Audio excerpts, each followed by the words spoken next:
जय शिवराय. गेल्या वेळेस पाठीमाग मराठा आरक्षण विषयावर लाईव्ह येऊन नाही मला तर वर्ष ते 2 वर्ष झालेले आहेत.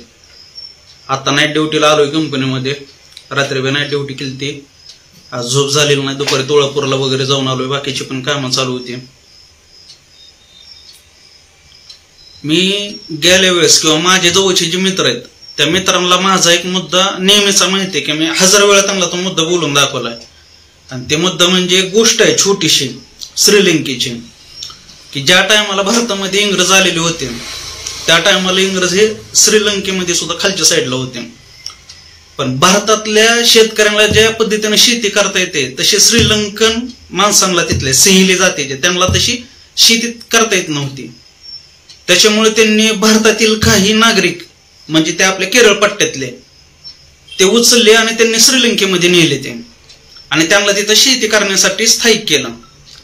मग ते शेती करत असताना परत भारत स्वतंत्र झाला. इंग्रज आपल्या इथनं गेले, तिथनं पण गेले. पण त्यांच्या काही पिढ्या ते 100-150 वर्ष तिथं राहिल्यामुळे त्यांना तो श्रीलंका सुद्धा आपलासा वाटू लागला. श्रीलंका देश की ते म्हणले आम्हाला आता हिथंच राहायचंय, आम्हाला हिथं स्थायिक व्हायचंय. पण इंग्रज गेले, तुम्ही पण निघून जावा म्हणून श्रीलंकन नागरिकांनी तिथं जोर धरला आणि त्यांना बाहेर निघा म्हणून सांगितलं.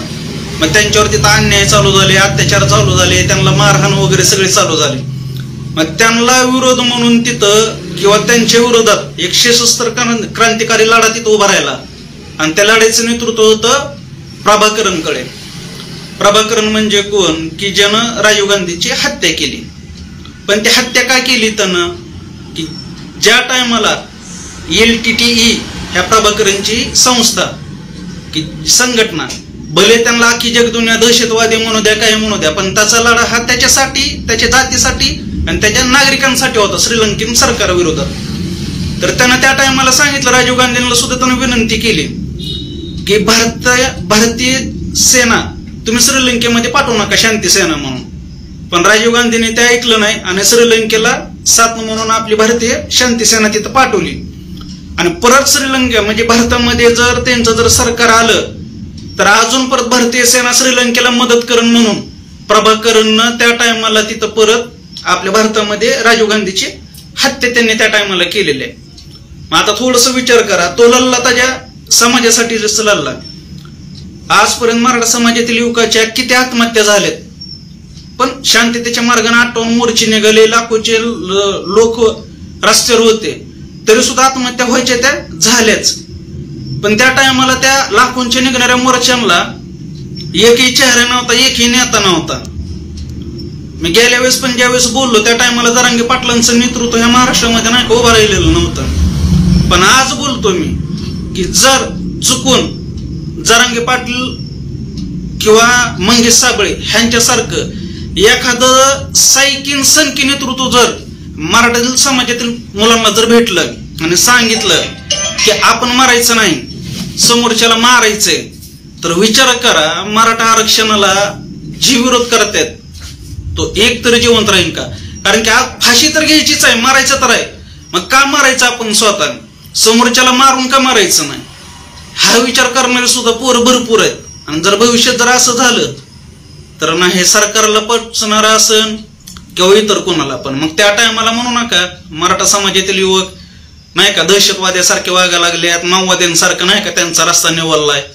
फक्त अजून पण म्हणतो जरांगे पाटील हे शांत नेतृत्व आहे. संयमानच त्यांनी आजपर्यंत सगळ्या गोष्टी सांगितल्यात.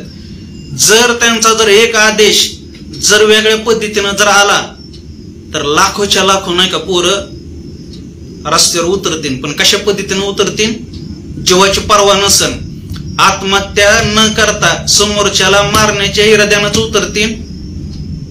मग तुम्हीच बघा आता काय करायचंय. कारण की आज लक्ष्मण हाके परत उपोषणाला बसल्यात. पंकजाताई आज नाही ना मला तर 4 वेळा जरांगे पाटील उपोषणाला बसल्यात. त्या तिकडे कधी अंतरवाली सराटीला गेल्या नाहीत, पण आज वाडी गोदरीला काल जाऊन आले 2 जण बहीण भाऊ. आणि पंकजाताईंच्या 2 कार्यकर्त्यांनी 1-2-3 कार्यकर्त्यांनी आत्महत्या केली. ताईंनी त्यांच्या घरी गेल्या. ठीक आहे, सांत्वन करायला त्यांनी जावं करावं, निश्चितपणानं नाही का ते चांगलं आहे. पण उद्या मराठा समाजातील युवकांच्या पण एवढ्या आत्महत्या झाल्यात. उद्या जर मी मेलो तर पंकजाताई माझ्या घरी येणार आहेत का बघायला? की मला पण 3 लेकरं आहेत, माझ्या 3 लेकरांचं कसं होईल, काय होईल. पंकजाताई काय लय राहिलेत त्यांच्या कार्यकर्त्याच्या घरी जाऊन. उद्या पंकजाताई माझ्या घरी माझ्या घरच्यांच्या अश्रू पुसायला येणार आहेत का? त्याच्यामुळं पंकजाताई असतील, लक्ष्मण हाके असतील, बबनराव तायवाडे किंवा ते प्रकाश अण्णा शेंडगे, ह्यांनी जसं त्यांच्या समाजामधलं त्यांना दिसतंय तसं त्यांनी डोळे उघडून नाही का बाकीचे सुद्धा मराठा समाजातील युवकांचे नाही का जे प्रश्न आहेत त्यांनी ते बागावेत. प्रसाद देठेचं फेसबुकला नाही का सगळ्यांना दिसतंय की नाही का चांगल्या कपड्यामध्ये ह्याच्यामध्ये.